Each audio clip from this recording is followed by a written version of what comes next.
এই তুমি আর কখনো আমার পিছনে কুকুরের মতো ঘুরঘুর করবা না। আমাকে পাওয়ার যোগ্যতা তোমার নাই, বুঝছো?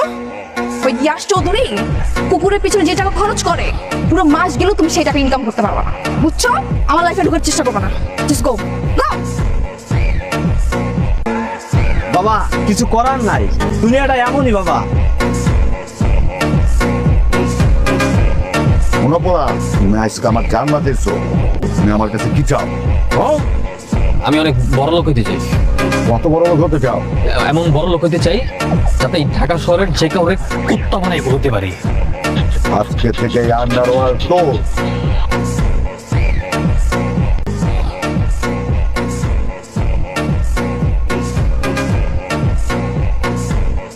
আমার কুত্তা বলছিলি না, যার জন্য আমার কুত্তা বলছিলি না, আজকে আমার এত টাকার এত ক্ষমতা হয়েছে যে আমি যদি চাই তো রিয়াসের গলায় কুত্তার চেন পড়াইয়া আমি পুরো ঢাকা শহর কুত্তা বানাই বলতে পারো। এই নেন ভাই, এটা এখন থেকে আমার কোনো দাবি দাওয়া নাই। আমার যেটা পাওয়ার এটা তো পেয়ে গেছে। এখন থেকে আপনাকে না কুত্তা গেউ, গেউ। আমি যদি আজকে চাই মাথা হইতে পা পর্যন্ত পুরো শরীর ঢাকা দিয়ে উড়াই দিতে পারো। যা তোর মুক্তি দিয়ে দিলাম, যা এই তোর ছেড়ে দিলাম, যা।